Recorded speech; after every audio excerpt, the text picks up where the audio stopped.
प्यारे बच्चे, स्वागत है आपका अपने चैनल यूनिवर्स अड्डा पे। बीए फर्स्ट सेमेस्टर, एमए प्रथम सेमेस्टर और जीके के लिहाज से भी ये महत्वपूर्ण है। तो आज का टॉपिक रहेगा भौतिक भूगोल का। भौतिक भूगोल में जियोमॉर्फोलॉजी एमए फर्स्ट सेमेस्टर का पेपर है, तो ये दोनों के लिए महत्वपूर्ण है। इसके अलावा जीके के क्वेश्चन यहाँ से बहुत पूछे जाते हैं। तो जीके में जैसे आप यूपी पुलिस की तैयारी कर रहे हैं या फिर अग्निवीर की तैयारी कर रहे हैं या इसके अलावा SSC, bank, railway, IAS, PCS सभी में यहाँ से प्रश्न आ ही जाता है। तो ये वीडियो काफ़ी मोस्ट रहने वाला है आपके लिए। और बीए और एमए वाले बच्चों को मैं बता दूं कि यहाँ आपको डेली एक वीडियो मिलता रहेगा, जिससे कि एग्ज़ाम तक आपका सिलेबस ऑनलाइन कवर हो जाएगा। जो बच्चे कॉलेज नहीं आ पाते हैं उनके लिए घर बैठ कर के ही ये व्यवस्था की जा रही है। तो चलिए शुरू करते हैं। प्रश्न किस तरह से बन सकता है। प्रश्न है, पृथ्वी की आंतरिक बनावट या संरचना का व्याख्यात्मक विवरण दीजिए। आंतरिक का मतलब पृथ्वी की अंदर की जो संरचना है उसके बारे में तुमको बताना है, और पृथ्वी के बाहरी चीज़ों को भी आप स्पष्ट कर सकते हैं। जब डिस्क्रिप्टिव पेपर होता है, जैसे बीए प्रथम सेमेस्टर का और एमए प्रथम सेमेस्टर का, तो डिस्क्रिप्टिव पेपर के दौरान आपको पॉइंट टू पॉइंट लिख करके और मैप बना करके ही एग्ज़ाम देना है, लिख के आना है। ऐसा करने से आपके अच्छे नंबर आएंगे, एग्जामिनर पे इसका सकारात्मक प्रभाव पड़ता है। तो पृथ्वी की आंतरिक संरचना के विषय में, पृथ्वी की आकृति तथा आकार के विषय में चर्चा कर लेते हैं। सबसे पहले पहला पॉइंट मैंने इसमें लिखा है, पृथ्वी की आकृति अंडाकार है। ये सभी विद्यार्थियों को पता होता है। अंडाकार के साथ साथ सर्पिलाकार, जॉइड आकार या नारंगी आकार, इस तरह के प्रश्न पूछे जाते हैं परीक्षा में। अगर कहीं पर जॉइड लिखा हुआ है तो वो भी सही है। पृथ्वी की आकृति जॉइड आकार की है। एनसीईआरटी में जॉइड का ही विवरण दिया गया है। दूसरा प्रश्न है, पृथ्वी ध्रुवों पर चपटी एवं भूमध्य रेखा पर उभार लिए हुए है। इसका मतलब यह है कि इस तरह से ध्रुव है। जैसे मैं एक सबसे पहले एक गोला बना लेता हूँ। जैसे इस तरह से एक पृथ्वी है, ये अंडाकार नहीं है, लेकिन फ़िलहाल आप ऐसा समझिए कि ये इस तरह की पृथ्वी है और यहाँ बीच में क्या है, ध्रुव है। तो यहाँ पर उभार लिए हुए है दोनों तरफ से ये पृथ्वी इस तरह से, और बीच में इधर से चपटी है। चपटी का मतलब कागज़ के समान है। यहाँ पर भूमध्य रेखा होती है बीच में 0 डिग्री पर, तो भूमध्य रेखा पर उभार लिए हुए है और ध्रुवों पर ये चपटी, जिस तरह का कागज़ होता है, जिस तरह की ज़मीन होती है, जिस तरह का फर्श होता है, उस तरह की है। अगला पॉइंट देखते हैं। विषुवत रेखा पर ध्रुवों की अपेक्षा 43 किलोमीटर उभार है। यानी ध्रुव जो होते हैं उनसे भूमध्य रेखा या विषुवत रेखा पर जो इसकी जो उभार लिए हुए है वो कितना उभार है, 43 किलोमीटर। डी इसका टॉपिक है, देखिए डी है, पृथ्वी के केंद्र से इक्वाडोर, एक देश है इक्वाडोर, पृथ्वी के केंद्र, पृथ्वी का जो केंद्र होता है, केंद्र बिंदु मतलब बीच वाला पॉइंट, तो पृथ्वी के केंद्र से इक्वाडोर का चिम्बाराजो ज्वालामुखी, इक्वाडोर एक देश है और उसमें चिम्बाराजो ज्वालामुखी पर्वत है, की दूरी सर्वाधिक है। यह दूरी हिमालय पर्वत से भी अधिक है।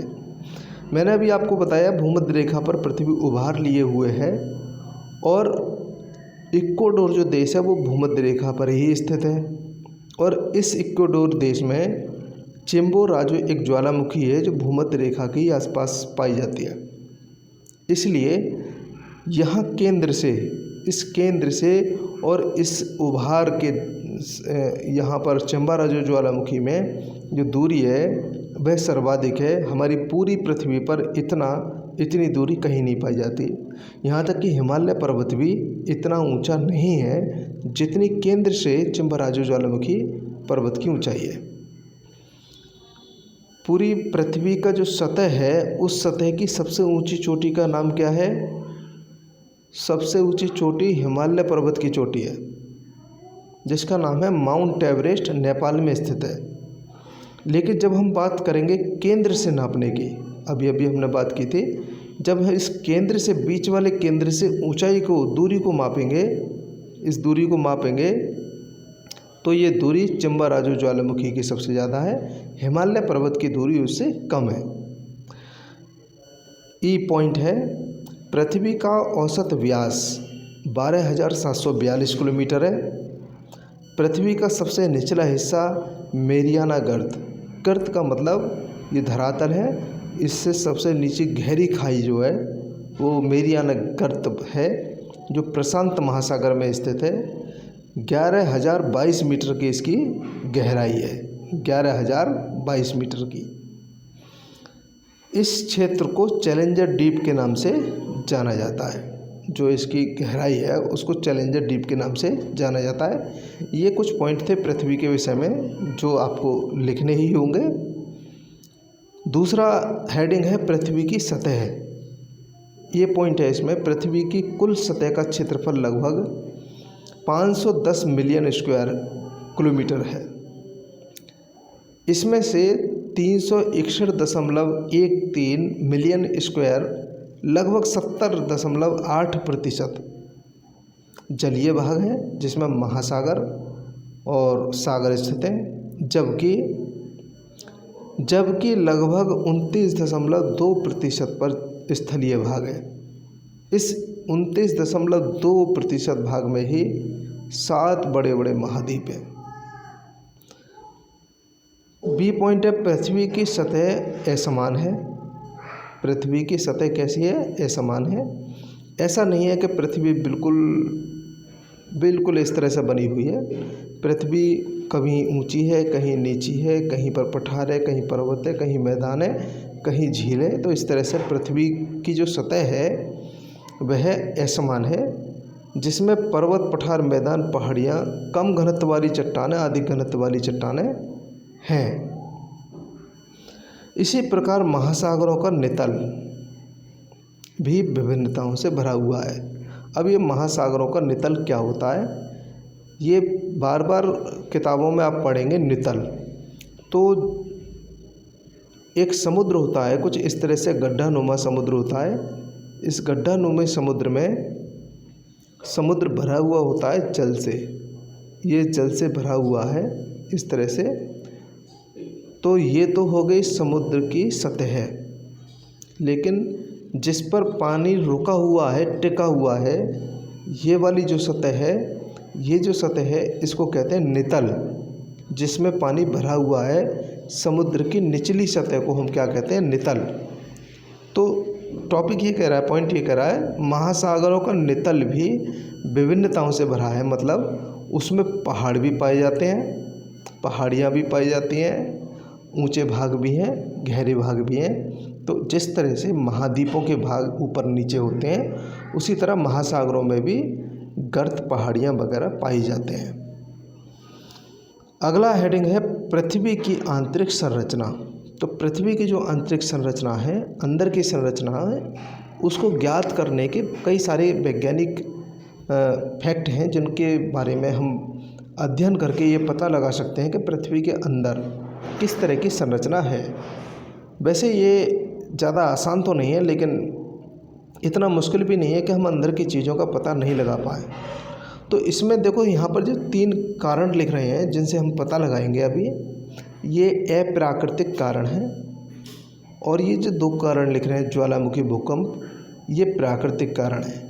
परीक्षा में ऑब्जेक्ट टाइप कभी कभी ऐसा भी पूछा जाता है कि निम्नलिखित में से कौन सा प्राकृतिक कारक है और कौन सा अप्राकृतिक कारक है। तो ये भी आप ध्यान रखें, ज्वालामुखी, भूकंप प्राकृतिक है, घनत्व, दबाव, तापमान अप्राकृतिक है।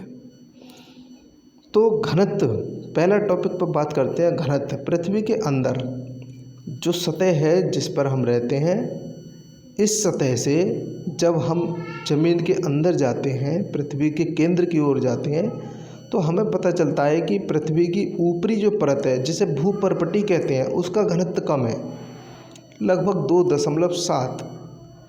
लेकिन जैसे जैसे हम नीचे चले जाते हैं, वैसे वैसे इसका घनत्व बढ़ता चला जाता है। तो पृथ्वी के घनत्व बढ़ने से पृथ्वी की आंतरिक चट्टानों का पता लगाया जा सकता है। और जब ये घनत्व सबसे ज़्यादा नीचे हो जाएगा तो पता चल जाएगा कि पृथ्वी के अंदर कोई ना कोई चट्टान लोहे से बनी हुई हो सकती है, निकिल से बनी हुई हो सकती है, फेरियम से बनी हुई हो सकती है या भारी तत्वों से बनी हो सकती है। तो घनत्व इसका एक फैक्ट है। दूसरा है दबाव। किसी भी चीज़ पर जब हम दबाव डालते हैं तो वो अंदर के लिए धंसती चली जाती है और धंसने से उसका दबाव बढ़ने से पृथ्वी के अंदर की जो संरचना है वो पता लगाई जा सकती है कि पृथ्वी के अंदर का स्ट्रक्चर कुछ किस प्रकार होगा। दबाव बढ़ने से टेम्परेचर भी अंदर पाया जाता है। तापमान वाला टॉपिक देखें, प्रति 32 मीटर नीचे जाएंगे हम। एक बार अगर 32 मीटर नीचे गए तो 1 डिग्री सेल्सियस तापमान की बढ़ोतरी हो जाती है, बढ़ जाता है तापमान। इसी तरह हम जब ज़्यादा नीचे पहुंच जाएंगे तो ये जो 32 मीटर की अपेक्षा जब हम ज़्यादा नीचे पहुंचेंगे तो 1 डिग्री से बढ़ के 2 डिग्री हो जाएगा, फिर 3 डिग्री हो जाएगा। इस तरह से तापमान बढ़ता चला जाएगा और एक स्थान ऐसा आएगा पृथ्वी के अंदर जहाँ पर चट्टानें पिघले हुए लावे के रूप में हमें मिलेंगी और इसका पृथ्वी की ऊपरी सतह पर साक्षात देखा जा सकता है कि ज्वालामुखी जब क्रिया होती है, जब ज्वालामुखी फटती है तो उसके पृथ्वी के अंदर से निकला हुआ जो लावा होता है उस लावे को देखकर हम पता लगा सकते हैं कि अंदर ज़्यादा गर्म होने के कारण चट्टानें पिघल चुकी हैं। जहाँ से ये चट्टानें ज्वालामुखी क्रिया के द्वारा निकल के आती हैं उस क्षेत्र को दुर्बलता मंडल या एस्थ्रोस्फीयर कहते हैं। आप हिंदी में याद रखेंगे इसको, दुर्बलता मंडल। दुर्बलता मंडल में चट्टानें पिघल करके और मैग्मा का रूप धारण कर लेती हैं, जो मैग्मा पृथ्वी पर आते ही लावा के रूप में जाना जाता है। भूकंप की बात करते हैं। सबसे ज़्यादा इन 5 प्राकृतिक और अप्राकृतिक कारकों में भूकंप सबसे शानदार साक्ष्य है पृथ्वी के आंतरिक संरचना का पता लगाने के लिए और सबसे सटीक जानकारी का। तो भूकंप के बारे में देखते हैं अगले पेज पे। भूकंप के विषय में अगले पेज पे देखते हैं भूकंप के विषय में। ये पेज है। भूकंप के अंदर जब भूकंप कहीं से स्टार्ट होता है, शुरू होता है चट्टानों के आपस में टकराने से, तो जहाँ भूकंप जनरेट होता है उस जनरेट वाले स्थान को हम फोकस कहते हैं। याद रखेंगे, ये शब्द बार बार परीक्षा में पूछे जाने वाले हैं। जीके के लिहाज से भी ये महत्वपूर्ण है। फोकस, अवकेंद्र, कई बार भर्ती परीक्षाओं में ये पूछा गया है और अवकेंद्र और अधिकेंद्र में बच्चे कन्फ्यूज होते हैं। तो जहाँ से पृथ्वी के अंदर, मैंने यहाँ पर डायग्राम सब बना दिया है, जहाँ पृथ्वी के अंदर भूकंप जनरेट होता है उस स्थान को हम फोकस या हिंदी में अवकेंद्र कहते हैं। इसे हाइपोसेंटर भी कहते हैं। एक शब्द और है हाइपोसेंटर या भूकंप मूल भी इसे कहते हैं। तो इसके 4 नाम हो गए, फोकस, अवकेंद्र, हाइपोसेंटर और भूकंप मूल। जहाँ पर भूकंप जनरेट हुआ पृथ्वी के अंदर चट्टानों के टकराने से, वहाँ फोकस कहा जाता है, वहाँ के क्षेत्र को फोकस कहा जाता है। लेकिन जहाँ पर पृथ्वी की सबसे ऊपरी सतह पर सबसे पहले भूकंप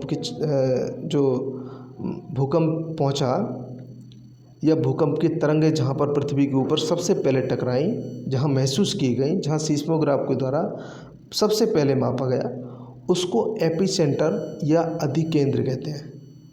तो इसमें एपिसेंटर परीक्षा में कम पूछा जाता है, अधिकेंद्र जो शब्द है ये ज़्यादा पूछा जाता है। तो ये दोनों अधिकेंद्र और अवकेंद्र याद रखेंगे। अब पृथ्वी के अंदर जो भूकंप जनरेट होता है वो 3 प्रकार से वैज्ञानिकों ने इसका विश्लेषण किया है। प्राथमिक तरंगें, द्वितीयक तरंगें और धरातलीय तरंगें। प्राथमिक तरंगों को पी तरंगें या सीधी लहरें वाली तरंग भी कहा जाता है। कभी कभी परीक्षा में ये भी पूछा जाता है कि सीधी लहरें वाली तरंगें कौन सी हैं, प्राथमिक, द्वितीयक या धरातलीय या इनमें से कोई नहीं, इस तरह का विकल्प पूछा जाता है। तो सीधी लहरें प्राथमिक तरंगें कहलाती हैं। यह संपीड़ित तरंगें हैं, इनसे चट्टानों में संकुचन व फैलाव होता है। दूसरा पॉइंट है इसमें, यह ध्वनि तरंगों के समान है। ध्वनि तरंगों का मतलब ध्वनि की जो तरंगें होती हैं वो कुछ इस तरह से चलती हैं, एक दूसरे से आगे पीछे, इस तरह से ध्वनि तरंगें आगे बढ़ती हैं। ध्वनि तरंगें ऐसी होती हैं, ठीक। तो ये जो प्राथमिक तरंगें हैं ये भी ध्वनि तरंगों के ही समान व्यवहार करती हैं। तीसरा नंबर है इसमें सी, इनमें लहरों का कंपन लहरों की दिशा में आगे या पीछे होता है। जैसा मैं अभी बता रहा था, ये कुछ इस तरह से आगे या पीछे होता है। डी पॉइंट है, इन सीधी लहरों को पी नाम से संबोधित किया जाता है। इनकी तीव्रता इनके मार्ग में आने वाली चट्टानों की सघनता पर निर्भर करती है। ये कितनी तीव्र गति से चलेंगी, 8 किलोमीटर प्रति सेकंड की गति से चलेंगी या 14 किलोमीटर प्रति सेकंड की गति से चलेंगी, ये निर्धारित करता है चट्टान की सघनता, चट्टान का घनत्व कितना ज़्यादा है। जैसे यहाँ पर ये चट्टान है, इसका घनत्व मान लीजिए 2 है और दूसरी वाली चट्टान आगे है, इसका घनत्व मान लीजिए 4 है। तो जब यहाँ से तरंगें निकलेंगी तो कम घनत्व वाली चट्टानों में इसकी गति धीमी होगी, और जब ये तेज़ आगे बढ़ेंगी और ये अधिक घनत्व वाली चट्टानों पर टकराएंगी तो इनकी गति तीव्र हो जाएगी। आगे बात करते हैं द्वितीयक तरंगें, सेकेंडरी वेव्स, आड़ी तरंगें या फिर एस टाइप तरंगें। ए पॉइंट है इसका, यह जल तरंग या प्रकाश तरंगों के समान व्यवहार करती हैं या उनके समान होती हैं। जिस तरह से जल में आपने कोई कुछ डाल दिया, जैसे एक तालाब है और तालाब में अगर आप कुछ फेंक देंगे, एक अद्दा फेंक देंगे, तो वहाँ तरंगें कुछ इस तरह से आ जाती हैं चारों तरफ के लिए ना, चारों तरफ के लिए तरंगें बढ़ जाती हैं। और फिर वही तरंगें, प्रकाश की तरंगें भी उसी तरह की तरंगें होती हैं। और द्वितीयक तरंगें जो होती हैं, आड़ी तरंगें, ये भी सेम जल तरंग और प्रकाश तरंगों के समान ही व्यवहार करती हैं। बी पॉइंट है, इन एस तरंगों में अणुओं की गति लहर के समकोण पर होती है। समकोण का मतलब होता है कि जब इधर से ये जा रही होती है तो यहाँ पर समकोण का मतलब कुछ इस तरह से टकराती है, ये अणुओं से इस तरह से टकराती है और कंपन पैदा करती है। समकोण का मतलब सामने सीधी सीधी एक चट्टान सी आ जाना, इसको समकोण कहते हैं। तो ये समकोण पर टकराती हैं, इसलिए इन्हें आड़ी तरंगें भी कहा जाता है। सी पॉइंट है, यह तरंग तरल पदार्थ से नहीं गुजरती, इसलिए यह सागरीय भाग में पहुंचकर लुप्त हो जाती हैं। याद रखने वाला पॉइंट है ये कि ये तरल पदार्थ जैसे पानी है या फिर पेट्रोलियम पदार्थ है, जो तरल होता है, लिक्विड होता है, उसमें ये एस टाइप की जो तरंगें हैं ये लुप्त हो जाती हैं। ठीक, लुप्त हो जाती हैं, जिससे क्या होता है, हम पता लगा सकते हैं कहाँ पर तरल है, कहाँ पर ठोस है। अगर ज़मीन के अंदर कहीं पर लावा है तो वहाँ पर भी ये लुप्त हो जाएंगी और अंदर की जानकारी हमें प्राप्त आसानी से हो सकती है। आगे बात करते हैं धरातलीय तरंगों के बारे में। इन्हें एल टाइप से संबोधित किया जाता है। यह पी और एस तरंगों की अपेक्षा कम वेगवान होती हैं, यानी पी तरंगें ज़्यादा वेगवान, एस तरंगें भी इससे ज़्यादा वेगवान होती हैं, लेकिन एल तरंगें सबसे कम गति से चलती हैं। लगभग 3 से 4 किलोमीटर प्रति सेकंड की गति से ये आगे बढ़ती हैं। इनका भ्रमण पथ पृथ्वी का धरातलीय भाग होता है, यानी कि जब ये भ्रमण करती हैं तो पृथ्वी का जो धरातल होता है जिस पर हम रहते हैं वहाँ पर ये भ्रमण करती हैं। इसीलिए ये तरंगें सबसे ज़्यादा खतरनाक होती हैं और इन्हीं से हमारे भवन गिरते हैं, भवन में चट्टान पड़ती है, या इसके अलावा कई सारी चीज़ें जो जनमानस को हानि होती है वो इन्हीं की वजह से होती है। आगे बात करते हैं, इनके द्वारा ऊर्ध्वाधर और क्षैतिज दोनों ही प्रकार के कंपन होते हैं। ये 2 शब्द याद रखेंगे, ऊर्ध्वाधर का मतलब ऊपर के लिए और क्षैतिज का मतलब इस तरह से। तो इनमें दोनों तरह से कंपन होते हैं। इनकी गति मैंने आपको बता दी 3 किलोमीटर प्रति सेकंड होती है। इनको एल अक्षर से संबोधित किया जाता है। तो आज का वीडियो तो यहीं तक रहेगा। आप लोग ज़रूर कमेंट में बताएं कि आपको किस तरह से ज़्यादा ठीक लगा या फिर क्या सुधार करने की आवश्यकता रही है। अगर आप चैनल पे इसी तरह के वीडियो पाना चाहते हैं तो चैनल को सब्सक्राइब कर दें और बेल आइकन को दबा दें, जिससे कि आने वाला वीडियो की नोटिफिकेशन आपको तुरंत मिल जाए।